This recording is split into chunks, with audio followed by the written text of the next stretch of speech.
Welcome to On the Porch, RVA, featuring observations on life here in the RVA, in Virginia, in America, and on this good green earth. Life is an adventure to be shared and celebrated. Now your host, Tracy Hundley.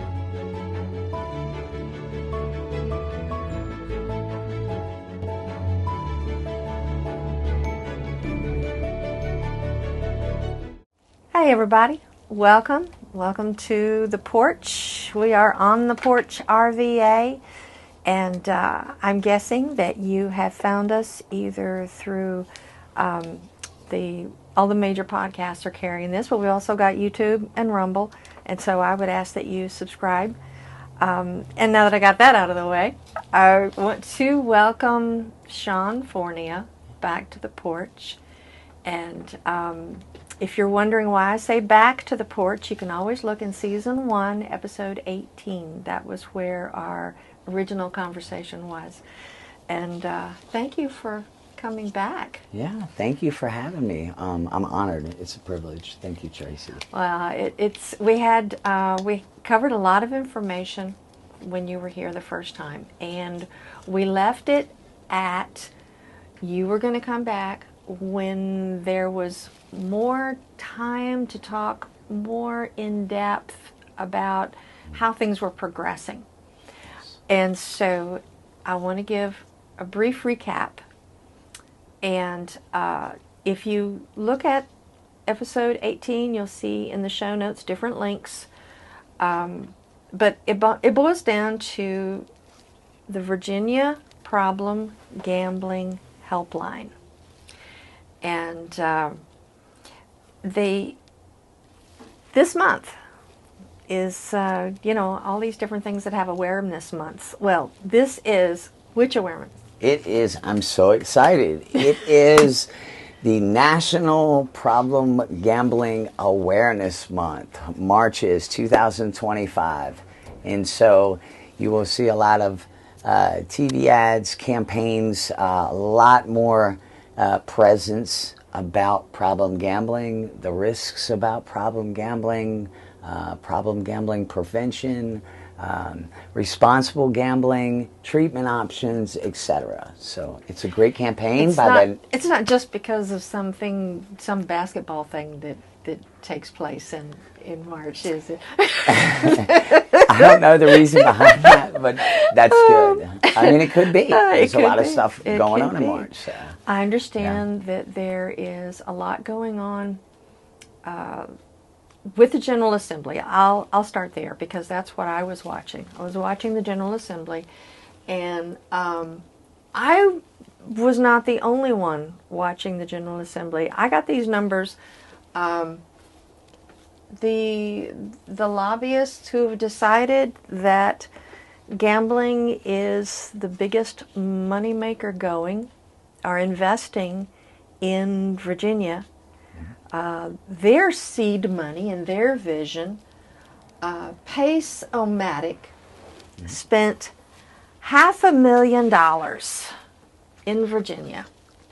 Now, I'm not going to say that this money all went into politicians' pockets. I'm not going to say it all went into making commercials. I'm not going to say it all went into buying lunches and talking to people. But that is what lobbyists do. They buy opportunities to get people convinced. So that was $500,000. Caesars, like Caesar's Palace, spent almost that much, $420,000. Churchill Downs, $300,000. MGM, $200,000. So they were laying down some bucks. Yeah. And in the General Assembly, it's difficult to tell exactly what they're looking at doing. And I don't know how familiar people are generally with how it operates, because you'll have the House of Delegates. All of those people will bring in all of their legislation, all of the things that they want to do. You'll have the General Assembly Senate. They'll all bring in their bills. They'll all argue amongst each other. Then there comes crossover day, where they each pick apart the ones that were created by the other, and then the ones that make it through that whole process are the ones that make it to the governor's desk to either be signed or vetoed. And that doesn't include the constitutional amendments, but none of those were about gambling. There were some bills that had to do with gambling. The one that I personally was watching was creating a new gaming commission. And that had to do with, I don't know what VDAC stands for. I saw it in print a lot, but I was lazy. I didn't go look it up. But they handle a lot of the money that is collected by the gaming that's already been approved, like bingo games. So that gets you guys caught up with what I know. Because from what I understand, a lot of what's in motion right now is not necessarily ways to raise more money, but new ways to use the money that's already being collected. I got that right? Yes. Okay. So where would you take it from where I've just put it down? Okay, so a lot going on there. So, so first of all, can we start at the national level and come down to the state? Is that okay? Sure. Okay, so at the big events have transpired at a Senate Judiciary Committee on Capitol Hill approximately a month ago to raise awareness of the effects of problem gambling in the United States, right? And so currently there is, and they're using the word mental health crisis, right? Because of it's a gambling disorder, and it falls under the addiction categories, right? And we have federal funding for alcohol use disorders, substance use disorders, tobacco, and it's in the same book where all those illnesses come from. Right beside that is gambling disorder. So it is a medical illness. Right. It is legit, and there is no federal funding for it. So the National Council for Problem Gambling has some information to share about this, and it's called the GRIT Act. And this GRIT Act has a plethora of information in it to help problem gamblers for recovery, treatment, and research, if I'm not mistaken. And so they had this Judiciary Committee hearing in the Senate, and there was a lot of information that was shared on the effects that are happening. And we know that an estimated 2.5 million U.S. adults meet the criteria for severe problem gambling in a given year. Another, that's a lot of people. Yes, another 5.8 million meet one or more of the criteria for gambling disorder. That's a lot of people. And there's no federal funding for it at this point. And so these conversations are being had, they're being opened up, and this is huge. So, from my perspective, there is gambling that creates the problems, that creates the drinking, which that creates the alcohol addiction or the drug addiction. I don't know that I've heard of a whole lot that goes the other way around, where you have the drug addiction or the alcohol addiction, and then from that you stumble into the gambling. I know it's possible. Yeah. I always think of it as going together. I mean, in my case, it went together. Yeah. I mean, I wouldn't have been in the bar pulling the tabs and checking the numbers and all of that if I hadn't been there drinking first. Yeah. So I don't see why that wouldn't be considered. I don't know, maybe cause and effect, but then at least as part of the package. Yeah. That sounds like a very worthwhile conversation. Yeah, it is. And so that can and work. This is our Senate. Our Senate had a worthwhile conversation. Yeah, they're having these conversations. 3 years ago, or when we started this back in 2022, 2022 carving the path or setting up to start in 2023, these conversations were not being had in the places they're being had. Okay, so you went, you learned, you regrouped, you're going back. Yes. You're not going to drop it. In Virginia. You're just gonna learn the new ways to present and tweak making your case and just work on how you're armed when you walk into it. And it's not about the money.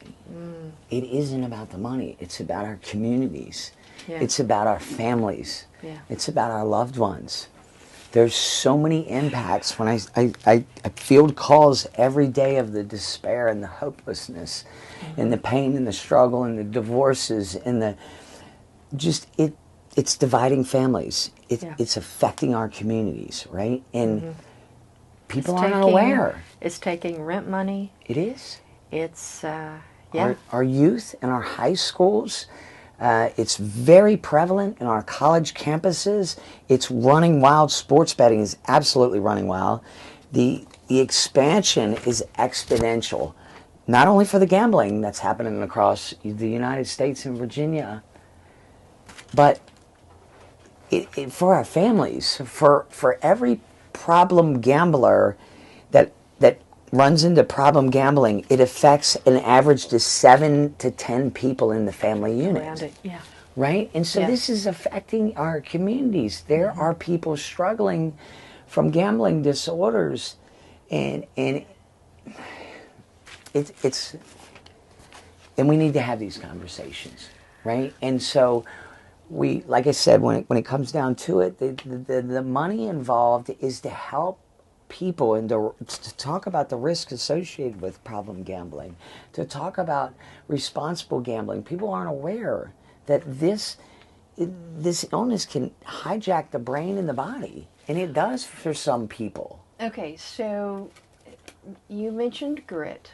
Yes. And I got from you earlier that the G is for gambling addiction, recovery, investment, and treatment. You've got all these different elements that you brought together. Yes. It's probably too soon for me to ask what people can do to help, other than just being aware, referring people. You said that you were there speaking. What was that like? Before the Senate committee hearing on Capitol Hill,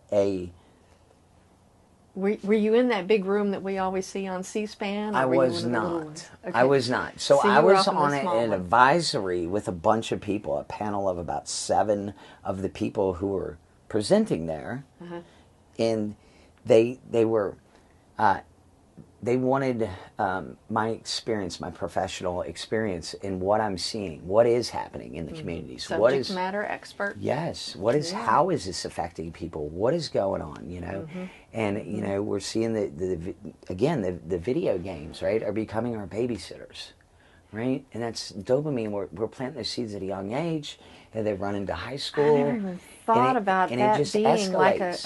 Like a not just a conduit, not just graduating from the game and not gambling to the game with gambling.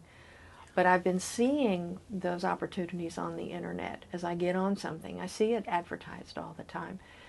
But I'm thinking of when I first started hearing years ago about how young people have a shorter attention span. Oh, goodness, it matches the 30-second commercial break. It matches the 60-second commercial break. But if the brain is trained to get into those patterns, then I never realized, but I can see how easily that would be a transition. Is there a documented problem with young people and the video games and the gambling, or is this anecdotal from the people that you've been talking to? Is that one of the things that they've studied, or yes, they would study if they had the money? No, it's real. It's called video game addiction. It is a thing. Wow. The loot boxes, upgrading the skins, right?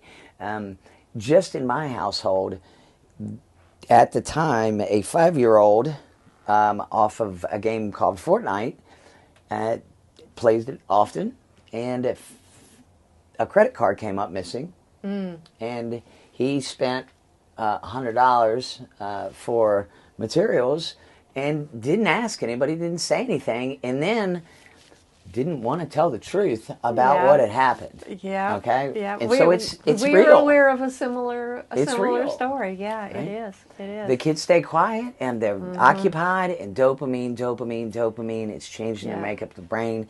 These relationships are changing in the brain, right? And what it's creating is those habit loops, right? And what we do is there's seeds planted at a young age. Yeah. And so we're priming our youth with our video games for this problem, and it's going to continue to grow if we don't take some drastic measures and do that to help this illness. It's going to take these conversations at the federal level. It's going to take the GRIT Act. It's going to take Virginia and the politicians coming together with the gambling fund and releasing that money so it can help our Virginians become happier, healthier, and safer people, to provide that hope, support, and solutions to this illness and to this problem, to this addiction. It's a mental health crisis. You're talking about money that's already being collected. Correct. You're not talking about a new tax or, okay, so there's a tax that is already being collected that is just sitting unused, and then there's the need that is not properly identified.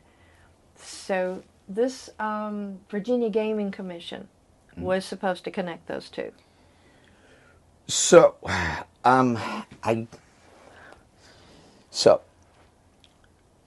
there is a fund out there called the Gambling Prevention or Fund in Virginia that money goes into. And so to support problem gambling in Virginia, this just started back in 2023 to provide support for problem gambling in 2023. Sorry. And so this is all new. And so this money's been going into this space, and it's there, and people want to see evidence and outcomes, the effects in our community. They want all that documented, and people want to see it. Is it real? What's going on? Right. The trusted servant, how the money's going to be used, that needs to be proved by the evidence and the outcomes of what's happening. So we're in the process of helping our Virginians with problem gambling, and as we do so, we're trying to gather the information correctly so we can present the information and say, hey, this is the effects in our community. Here it is on paper. This is the evidence. Here's the outcomes. It's real. Right. And you guys have done it for a while. Now, however they form or commission or whatever happens is whatever happens, and who gets access to that. Right. But we're starting to carve that path in Virginia to gather that first and foremost is to help our families and the people struggling with problem gambling and the family effects. It's known as a family illness, right? And so that evidence and outcomes is extremely important to be able to gain access to that fund. Okay. Okay, because you can share anecdotes with people, other family, the informal, and you can make a difference in somebody's life by being transparent with what you've experienced. You can just in the day-to-day and the face-to-face, but when it comes to actually making a change with a policy or making a legislative difference or just breaking down a willful ignorance of the ones who can make a difference because they're focused on some other issue. With that, you need the statistics. You need that. So I'm glad that that's on track and that you're not giving up. On the anecdotal side and just dealing with people, is there something? Well, you had told me before that you had been able to reconnect through the healing place. Yes. And I'd heard other people talking about the healing place. Yes. You were in a sports league. Yes. Did y'all place in any way? We came in second All right, in not bad. our division. Not So bad. we did get beat, and it was a great game. But that's okay. Wins and losses, Just right? speak joyfully. We got beat. So, it was a substitute for my gambling, right? The competition that it offers, the dopamine, whether it's a win or Yeah. lose, Yeah. it's a healthy way, right? It's an activity that's healthy. So Yeah. you can Yeah. use these things Yeah, in healthy ways. So. You've reminded me of an incident in a friend of a friend's life that it was just totally unbelievable to me when it happened. But it is an example of what's going on mentally and in those loops coming out in the real world. And you're right. What you have done is harness that and direct that and purpose it. One of my coworkers. Can I stop you? I didn't. Sure. I didn't do that. You didn't do that. I didn't do that. Okay, this community helped me do it, and my higher power, the God of my understanding, did it because I would have messed it up if I would have tried on my own. Give credit where credit is due. I have to. I will not. I only through will God's, not quench that in any way, shape, or form. This is possible. And I'm here. I'm telling you, I shouldn't be here. Well, this God had an impact on the situation I was getting ready to tell you about too, because this young man was he was just totally obsessed and mesmerized with the video game where they're driving the cars. Do you remember the name of it, John? The Grand something or other, and it was always racing and crashing and doing all kinds of outrageous things. And like 10 years ago, it was all the rage. Yeah. And he was obsessed with this game. And he had gotten himself a little part-time job, and he was driving his mother's car. And it was a back road. It was River Road, and it was bad weather. There'd been a little bit of a snow. He was on his way to work, and he was focused on that driving, and he had the game of the driving so in sync with his thought processes. There was a woman that was in his way on the road, and he treated it like the game. Oh, no. She went off the road. He went off the road. Nobody was hurt. Thank God. The Lord did intervene. Yes. The Lord did intervene because it was crazy. Yes. And of course he wasn't going to admit to the police officer. Sure. He was not going to admit that. Yeah, it definitely affects the brain for people, you know. But we were all like, if that isn't a wake up, I don't know what would be. Yeah. And it was fortunately a wake up. He's a responsible member of society now. Yeah. And claims having benefited from knowing that God, that God that makes a difference. Yes. Yes, no doubt.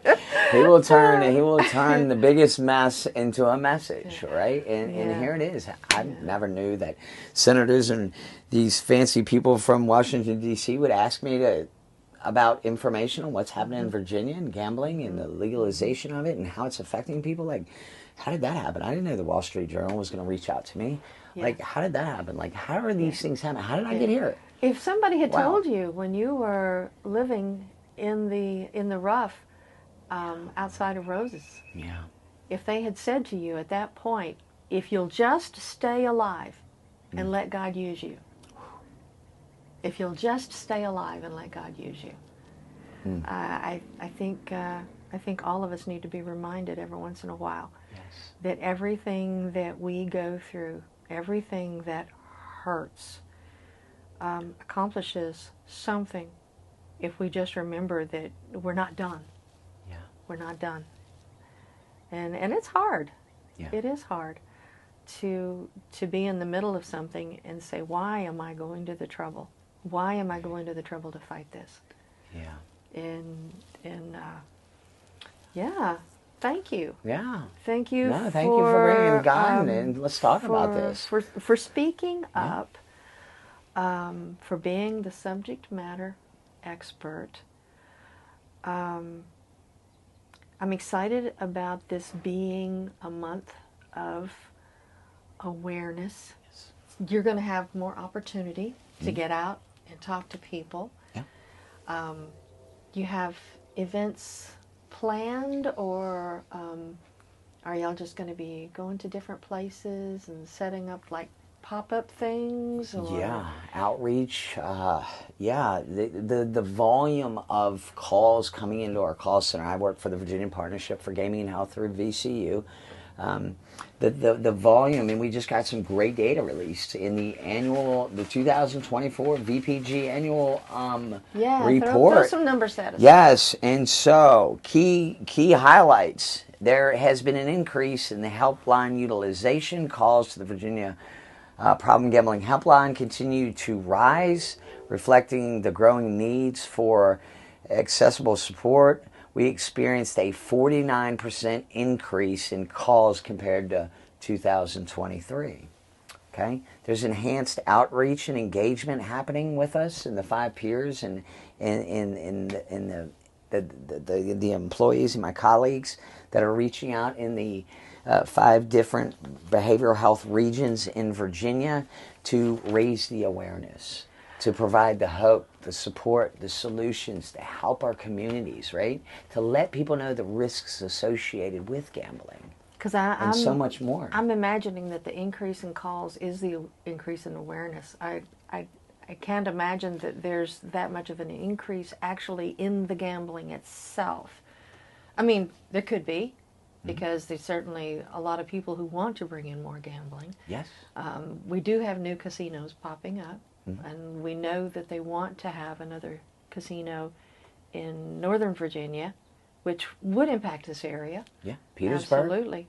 Yeah, I didn't know how far along that was. So that's in Petersburg. They got the green light. They are building a resort. I don't know how else to say it, right? Yeah. And this is not only going to. Is there anything special that y'all would do to prepare for a new hotspot? Yes. So we do outreach, and we try to make those connections and strengthen those partnerships, right, with the staff. And hey, say this. Here's what we are. Here's what we're doing in the community, right? And let's build together to help our communities be safer. So you would be talking to the people who would be in Petersburg, who would be catching the people who would be falling. Staff members, right? Wow. We do that now. Several of the colleagues are doing that now. The churches that are setting up places where people will come and get food, and reaching out to say, if this is what put you here, here's a phone number. Yeah. To say that kind of thing. Yeah. We're trying to get the information out there. there. Getting it connected. The community service boards in each of the regions, right? I went out to Powhatan and Goochland Pathways and did a presentation out there. And so I've got a plan to connect Chesterfield, Petersburg, all the central Region 4. I'm the intake coordinator for Region 4. And so, yeah, we want to establish these connections and just let people know that there is help available. Okay, so I want to wrap this up with a practical. Okay?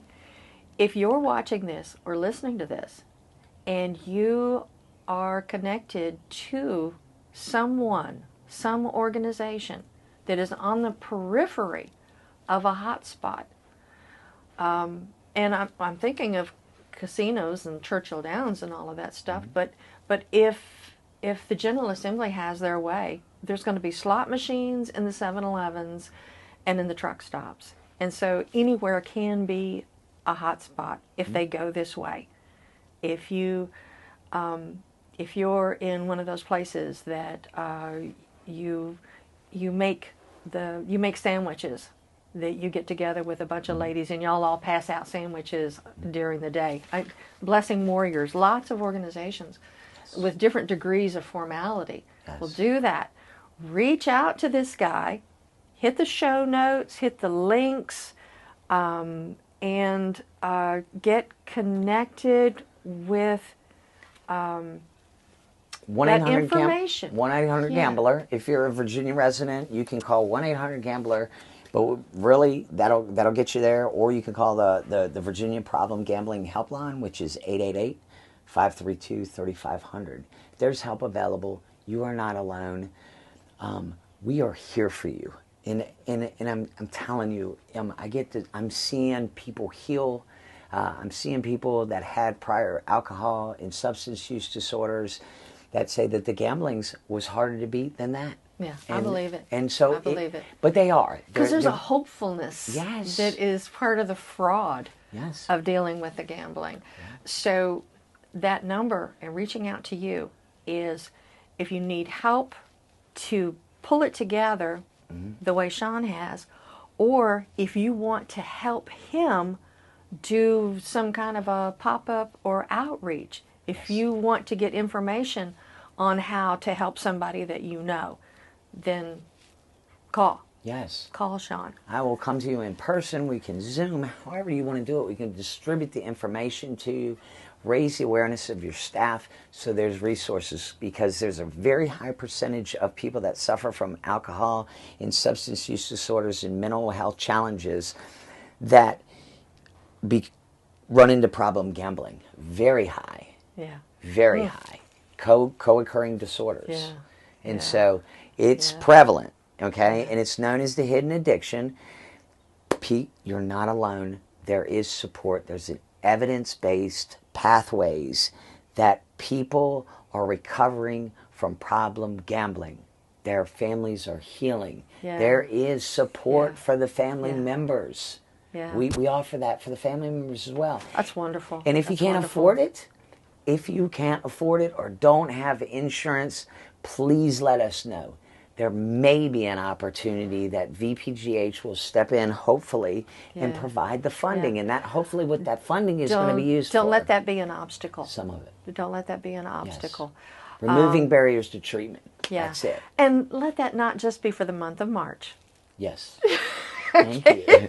Thank you. Yes. Thank you so much. And thank you, everybody, for joining us. Yes. And share the links on Facebook and X for more people to see this. And just be good to yourself. And hang in there. And part of the illusion that comes against us is that we are alone. And that's a lie. We are not alone. No matter how messed up we are, there's always somebody else that's just as messed up, all right? So, listen, y'all have a great day. And thank you. Yes, thank you. Without you, there is no me. On the Porch is produced and directed by John Hundley IV. Your executive producer is Tracy Hundley, and your host is Tracy Hundley. Video of these episodes is on YouTube and Rumble. Email us at tomatlh@outlook.com.